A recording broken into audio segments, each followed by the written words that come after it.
Iconic Business, le luxe by BFM Business. Audrey Maubert. Iconic Business, c'est un univers digital et une émission exclusive, intemporelle, mythique, responsable et déculpabilisée. La déferlante intelligence artificielle. Vous ne pouvez pas être passé à côté. C'est presque devenu obsessionnel. Le luxe s'en est emparé entre défiance et nouveaux territoires, entre prudence et opportunité, entre temps long et course effrénée. Émission un peu spéciale aujourd'hui avec des experts du secteur. Les hommes défilent cette semaine à Paris, la Fashion Week masculine, automne-hiver, tout ce qu'il fallait retenir, c'est également dans Iconic Business. Et je vous le disais, émission un peu spéciale, car je retrouverai dans quelques instants Eva Jaco et Nathan Cocampo, de retour de New York et de Davos, retour d'expérience luxe. C'est Iconic Business, bienvenue. Émission donc un peu spéciale cette semaine avec un parterre d'invités, un parterre de spécialistes dans le sujet de l'IA, de l'intelligence artificielle et stratégique pour le luxe, avec Nathalie Rémy, partenaire luxe chez Bain. Bonjour. Bonjour. Éric Brionne, directeur général du Journal du Luxe et auteur notamment de Luxe et Digital, mais notamment. Bonjour. Et Frédéric Rose, président et fondateur d'Imki. Bonjour. Bonjour. Éric Brionne, c'est devenu essentiel de dire qu'on fait de l'IA. C'est un peu devenu le mot magique, mais on est au-delà du marketing. C'est loin d'être superficiel finalement. Ah non, c'est loin d'être superficiel. Le luxe prend un temps d'avance sur le sujet. Alors, on se rappelle en 2016, il était ringard en termes de digital. Oui. Puis il y a eu le Web 3 où il est voulu être à l'avant-garde. Et c'est la même chose sur la question de l'IA. Et ce qui est assez étonnant, c'est qu'il se donne une mission presque civilisationnelle. Pour moi, c'est un peu le docteur Frankenstein avec sa créature. Attention à la libération de la créature. Exactement, c'est ça. Il veut un peu canaliser l'IA. Il se donne une très belle mission, c'est que l'IA soit à sa place et qu'il ne remplace pas l'humain, protéger la créativité. Et moi, ce qui m'étonne, c'est que les CEO du luxe sont extrêmement bavards sur le sujet. Cyril Vigneron pense la société de demain, la société IA, où peut-être 50% des gens ne travailleront plus comme la société romaine, et se dit le luxe peut être un formidable curateur pour intéresser et cultiver les gens. Mais attention au bavardage, parce qu'il faut rentrer dans le concret. Exactement. Mais il y a du concret, et il y a beaucoup de concret, ça va très vite, parce qu'en fait, l'IA est déjà dans le luxe depuis, on va dire, au moins 5 ans. Eh bien justement, on va voir ça, Nathalie Rémy. L'intelligence artificielle ouvre de nouveaux territoires pour le luxe, vraiment des opportunités. Mais finalement, on se dit qu'il y a eu un faux départ, et là, on est en plein dedans. Oui, alors on parle d'intelligence artificielle. Je voudrais juste marquer. Oui, il y a plusieurs tiroirs, plusieurs couches. Voilà. Et on verra notamment avec Frédéric Rose également. Il y a la différence entre l'intelligence artificielle qui en fait est déjà présente dans le luxe depuis des décennies et l'intelligence artificielle générative qui est arrivée en fait dans nos vies avec ChatGPT. Tout à fait. Et qui depuis ne cesse de prendre de l'ampleur. Dans le luxe, comme dans beaucoup d'autres industries, en fait, l'impact de l'IA et de l'IA générative peut s'observer à chaque étape de la chaîne de valeur. Et dans le luxe, depuis les métiers créatifs jusqu'aux métiers de la distribution, en passant par la fabrication, le merchandising, tout le planning, le forecasting, le marketing évidemment, et puis behind the scene, toutes les fonctions support qui permettent à l'entreprise de fonctionner. On peut parler d'automatisation dans la finance, de gestion des fournisseurs dans les achats, de gestion des collaborateurs dans la RH, etc. Donc et c'est là où on prend la mesure aussi des inquiétudes quant au remplacement des métiers et donc à l'impact de l'intelligence artificielle sur ces fonctions support. Alors, personnellement, je préfère parler d'évolution des métiers plutôt que de remplacement. J'ai du mal à me projeter dans un monde pour mes enfants où l'humain serait remplacé par une machine. Pour moi, c'est plutôt la machine au service de l'humain. Bien sûr, il va y avoir de l'automatisation de certaines tâches. Et donc, il y a certains pools de métiers qui vont voir en fait, leur charge de travail se réduire. Mais à côté, il y a aussi de nouveaux besoins, de nouveaux métiers qui apparaissent. Et donc, le challenge pour moi, c'est plutôt d'accompagner avec de la formation, avec de la gestion de carrière, l'évolution des métiers. On n'est pas en train de parler d'un grand remplacement pour citer quelqu'un. Mais ça veut dire que pour les maisons de luxe, on n'est pas du tout sorti de la problématique sur la formation et sur le recrutement. Ah non, pas du tout. Clairement, on est déjà en plein dedans sur le savoir-faire, mais ça veut dire qu'il y a une couche qui va s'additionner. Éric Brionne. Même l'IA peut même donner une plus grande excitation à travailler dans le luxe. Je donne un exemple très concret. Il y a un problème aujourd'hui de recrutement de vendeurs dans le luxe qui est très fort, en particulier de jeunes vendeurs. Justement, le vendeur augmenté par l'IA peut exciter la génération Z à venir dans des postes de vente qui ne sont pas aimés aujourd'hui. Et on sait qu'on veut tellement la capter, cette génération Z. Frédéric Rose, président et fondateur d'Imki, c'est votre cœur de métier, hein, l'IA générative, sur mesure même. Cette start-up Imki, vous vous adressez à qui pour offrir quoi comme service ? Alors nous, on est vraiment sur l'IA générative, parce que l'IA, l'intelligence artificielle, c'est un vaste champ qui existe depuis très longtemps, qui est utilisé depuis très longtemps. Nous, ça fait 4 ans qu'on travaille sur le génératif et le génératif d'image, parce qu'il y en a deux. Il y a le GPT, qui est un protocole de langage, et les transformers, qui sont sur du génératif d'image. Donc nous, on est là-dessus. On travaille spécifiquement à intégrer ça dans les métiers du design. Moi, j'ai un profil Beaux-Arts. Ça fait 20 ans que je travaille dans la culture. Et on distille de temps en temps des nouvelles technologies dans la création. Et là, pour le coup, Imki, c'est une société qui est spécialisée sur l'intégration d'IA générative dans le processus de design de création. Donc on s'interface avec des designers, des stylistes, des modélistes, et on va nous améliorer les modèles pour qu'ils intègrent une justesse du trait, parce qu'aujourd'hui, ce que vous avez sur l'étagère, comme Dali ou Midjourney, c'est pas, elles font des images, mais c'est comme si vous aviez un très bon illustrateur. Mais demain, si vous lui demandez de faire du style ou du modélisme pur, avec beaucoup de justesse, ça va être plus compliqué, et c'est là que nous, on intervient en faisant des modèles très, très spécifiques. Vous revenez de Las Vegas avec une collaboration et une aventure toute particulière avec une marque, The Couples. Quelle est cette aventure ? C'est une collection capsule née de l'intelligence artificielle générative ? Non, c'est pas ça. Vous allez me reprendre. Expliquez-moi, moi j'ai besoin de pédagogie. C'est pas ça. En fait, nous, à un moment donné, en tant que start-up, il faut faire ce qu'on appelle un POC, une Proof of Concept, donc montrer que vraiment ça fonctionne. Au-delà de la capacité créative de l'IA générative, il faut voir son impact sur le process tout du long. En fait, l'IA générative va accélérer le processus de création et donc elle va rapprocher le produit de sa mise en vente de la demande client à l'origine. Donc, si vous avez une tendance, le temps que vous mettiez un produit en boutique, vous allez passer plusieurs mois à le prototyper, etc.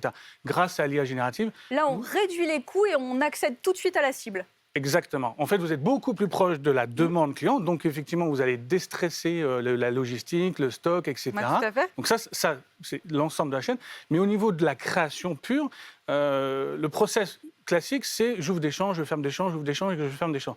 Là, vous en ouvrez beaucoup et vous pouvez faire des choix plus rapidement. Donc, après, une fois que vous avez passé cette phase-là, vous pouvez vous concentrer sur du détail de finition.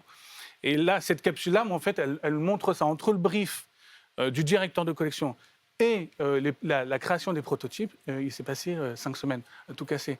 Donc en fait, on a eu le temps de spécialiser les IA sur les modèles, parce qu'il faut d'abord les spécialiser sur l'objet, donc perfecto, petit sac, etc.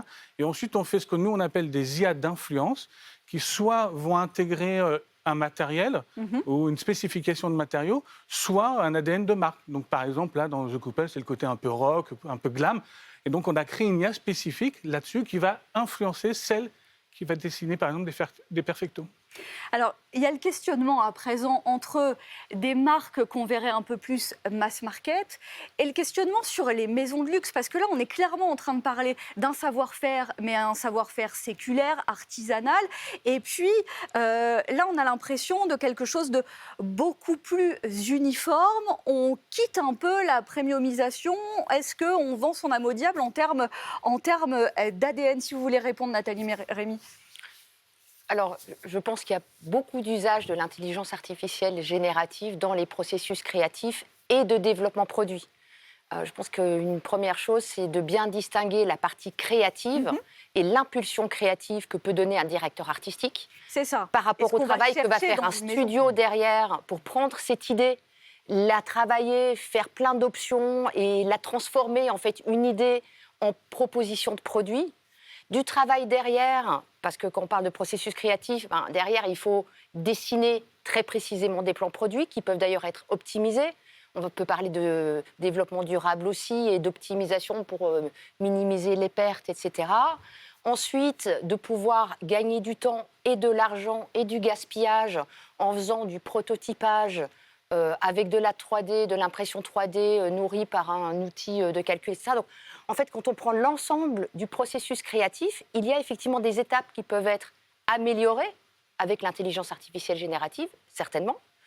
Mais il y a des choses qui ne pourront jamais se substituer. Frédéric Rose, il y a l'enjeu, et on le disait, de baisser les coûts. C'est un argument d'aller plus loin aussi sur ce fameux volet créatif. Et surtout que finalement, et vous en êtes l'exemple, tout le monde peut avancer, pas que les grandes maisons. Et il faut avoir cet avantage concurrentiel.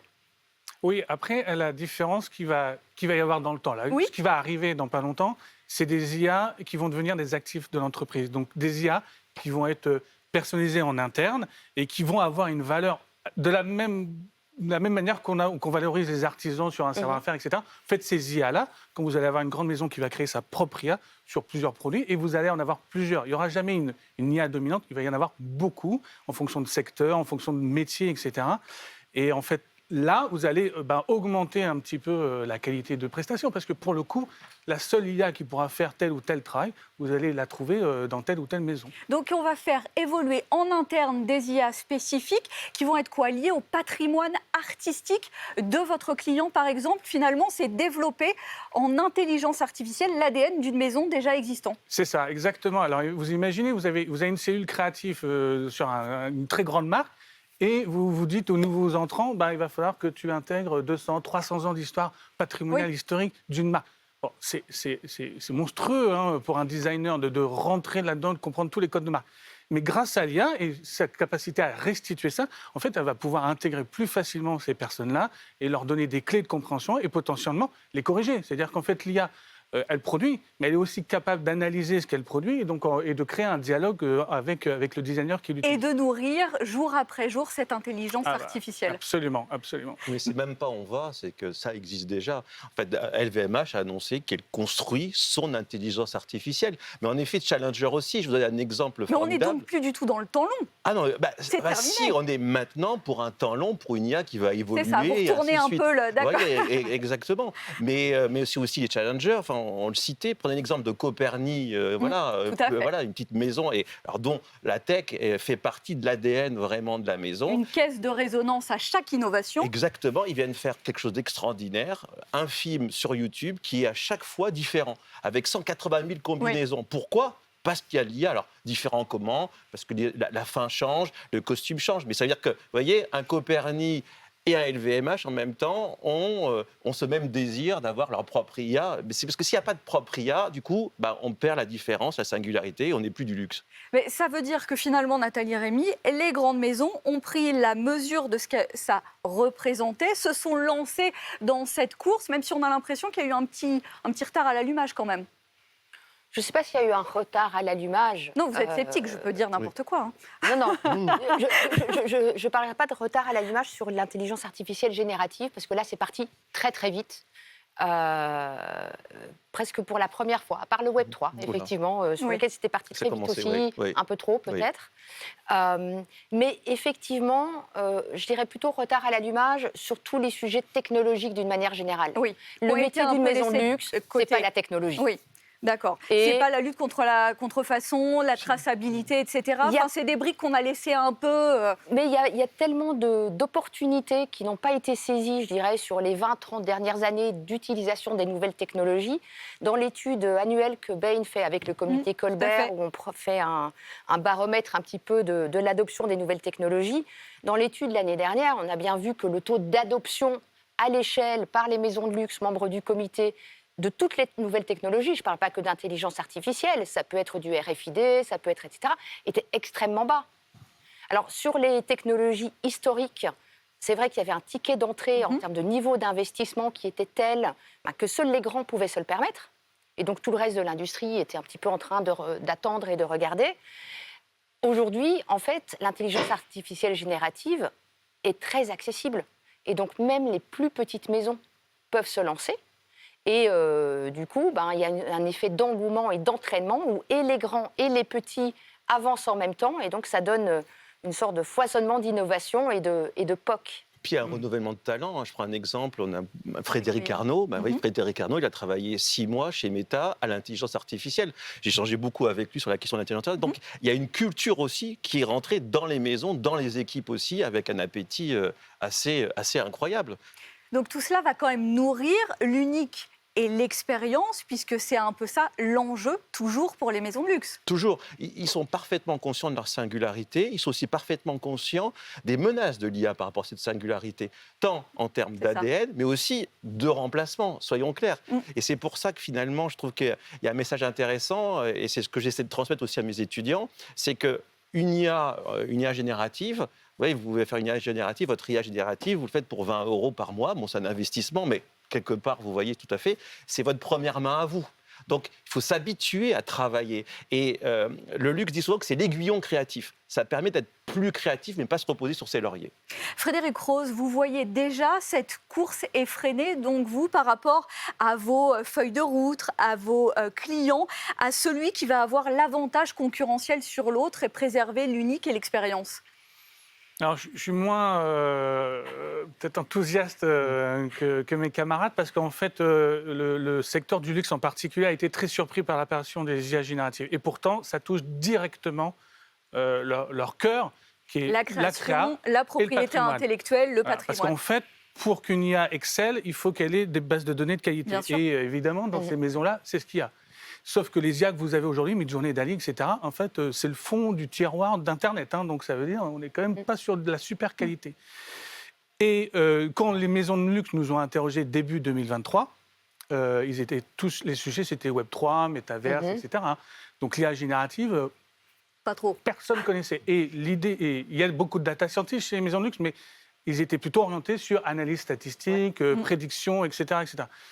Donc là, ils s'y mettent. Maintenant, ils ont une grosse inertie. C'est des grosses boutiques, très compliquées, très statutaires. Donc, ce type avec prudence. Voilà. Et puis après, ça touche des métiers créatifs. Donc, à manipuler avec des pincettes, il faut vraiment que ça aide le créatif et que ça ne le remplace pas, etc., etc. Il faut que ça soit un médium parce que la plus-value, c'est la création et le créatif et pas une fin en soi. Donc, on reste sur le médium. Bon. Ça dépend aussi de la personnalité du créateur. Est-ce qu'il est dans cette culture-là? Vous voyez, je prenais dynamique, Demna de Balenciaga qui a surpris un peu tout son monde.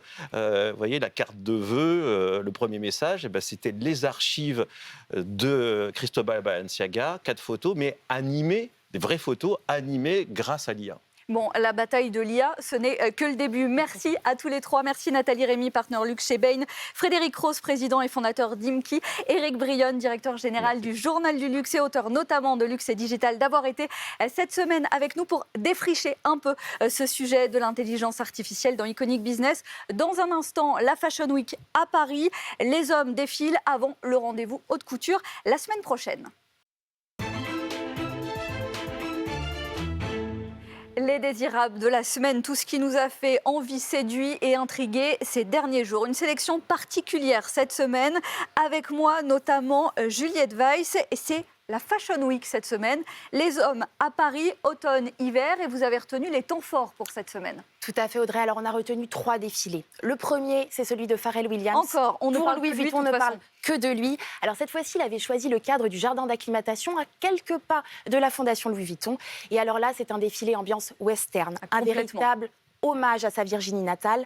On va trouver des pièces extrêmement cow-boy avec des incrustations de pierre. On va trouver des lassos, on va trouver des pièces en cuir. Évidemment, ces larges Stetson, vous savez, ces larges chapeaux qu'on retrouve sur quasiment tous les mannequins, des pierres également qui étaient présentes, et puis des malles qu'il a retravaillées dans une version beaucoup plus moderne, avec toujours cette empreinte authentique et très western. Voilà. Il a un peu écrasé la concurrence, mais il y avait quand même d'autres pépites à découvrir. Il y avait d'autres choses, bien sûr. Alors, il y a un show qui a eu lieu à Milan, c'est le show de Gucci. Alors, pourquoi est-ce qu'on l'a retenu? Puisque c'était le premier défilé masculin de Sabato De Sarno qui a remplacé l'emblématique Alessandro Michele. Alors, Sabato De Sarno, lui, il mise sur des looks très épurés, beaucoup plus c'est 2 salles, 2 ambiances. Avec Vuitton, vraiment, on est sur quelque chose de différent. Et même par rapport à Alessandro Michele, qui était beaucoup plus exubérant, beaucoup plus dans l'abondance de pièces, chez Gucci de Sabato De Sarno, on est dans quelque chose de beaucoup plus sobre, avec une élégance très, très milanaise, mais avec des longs manteaux, avec des jeux de texture, avec des costumes, des vestes croisées. Bref, un défilé très chic. Et un dernier défilé qui vous a Surpris peut-être? Alors écoutez, surprenant puisque c'est celui de Givenchy qui n'a plus de directeur artistique. Et oui, c'est la première fois, enfin en tout cas pour cette Fashion Week-là. Un défilé sans directeur artistique, c'est possible? Et oui, c'est le studio de création en interne de Givenchy qui a produit ce show et c'est une grande réussite. C'est un jeu de texture, une allure très très chic, presque un hommage à Hubert de Givenchy avec un style très intemporel, des pièces vraiment d'une élégance rare. On est bien loin de cette abondance de logos, vous savez, de ce tapage. Oui. Preuve en est, pour le show, très peu de journalistes invités, pas de VIP, une ambiance intimiste, un entre-soi, et on se dit, mais en fait, c'est pas ça le luxe. Finalement, l'expérience. Merci Juliette Weiss pour cette sélection. Bon, la semaine prochaine, on passera aux femmes, haute couture, à Paris toujours. Et demain soir, on a Balmain à 20h30 qui nous propose sa collection homme. Bon, un rendez-vous à noter. Merci beaucoup Juliette. Nathan Cocampo, lui, est de retour de Davos, mais il s'est mis dans l'air du temps, évidemment, avec de l'intelligence artificielle. Là-bas aussi, il n'y a eu que ça. Il n'y a eu que ça. On a beaucoup parlé d'IA à Davos. La semaine a commencé avec la publication d'un rapport du FMI qui explique que 40% des emplois dans le monde seront transformés grâce ou à cause de l'IA dans les prochaines années. Le lendemain, c'est le patron de Microsoft, Satya Nadella, qui a lui aussi soutenu cette perspective en expliquant investir massivement dans cette technologie que l'on peut comparer à l'invention de l'imprimerie, de la machine à vapeur ou même de l'ordinateur, tout simplement. L'IA va permettre des progrès colossaux dans la santé, notamment, avec la recherche de vaccins en très peu de temps, avec une détection des cancers ultra précise, dans les transports aussi, avec la voiture autonome, l'industrie lourde. Le luxe, évidemment. J'ai par exemple rencontré dans les allées du forum Nicolas Hieronymus, patron de L'Oréal. Il venait justement d'animer au CES de Las Vegas une conférence autour de la beauté du futur, ou comment l'intelligence artificielle analyse votre peau et vous propose les meilleurs produits pour la mettre en valeur, un soin et un maquillage sur mesure finalement.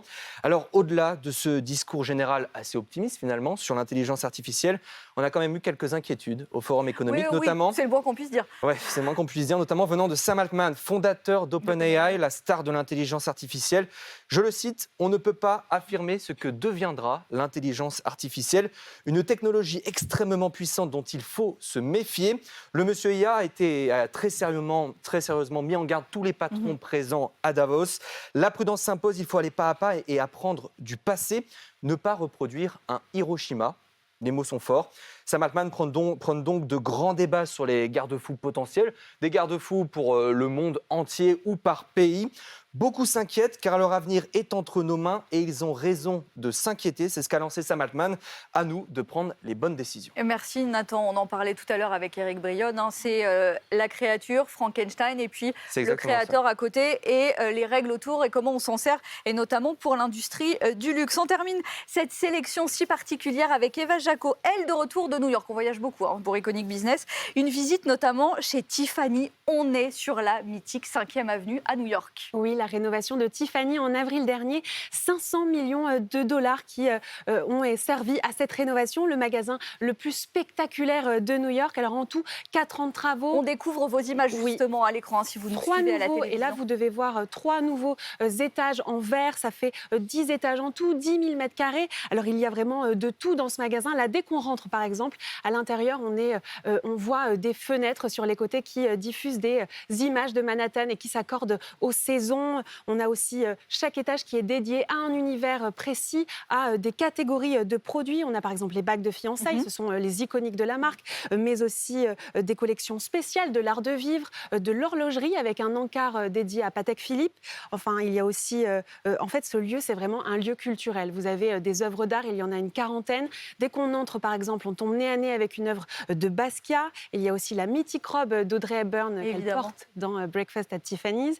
Et puis, il y a aussi le Blue Box Café. Ça, c'est un restaurant, en fait, tenu par Daniel Boulud. C'est un Français installé à New York. Et le menu va du petit déjeuner, clin d'œil à Breakfast at Tiffany's, au dîner, en passant par le déjeuner. Il est ouvert tout le temps. Vous avez traversé la rue sur la 5e avenue, toujours avec un autre joaillier. On n'est pas tout à fait dans le même positionnement, mais là, c'est le plus grand magasin pour Swarovski. Oui, et ici, place à la couleur. Ce magasin est conçu comme si on entrait vraiment dans une boîte à bijoux. Il y a des couleurs, des couleurs, il y a toutes les couleurs en fait, du vert, oui, là du aussi, jaune, du rose, on découvre, c'est assez pop quand même. Hein. Il y a toutes les couleurs de l'arc-en-ciel. C'est très pop.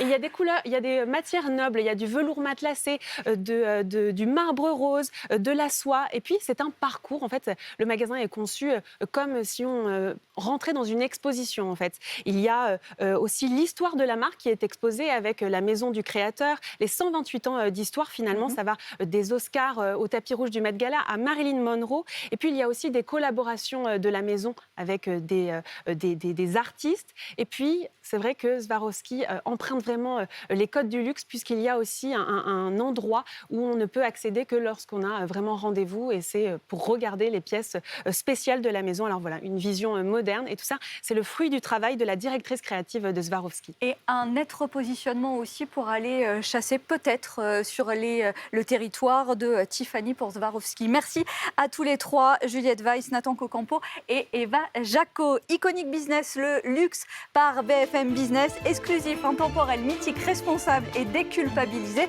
C'est toutes les semaines sur BFM Business et dès à présent sur le site et les réseaux sociaux. Iconic Business, le luxe by BFM Business.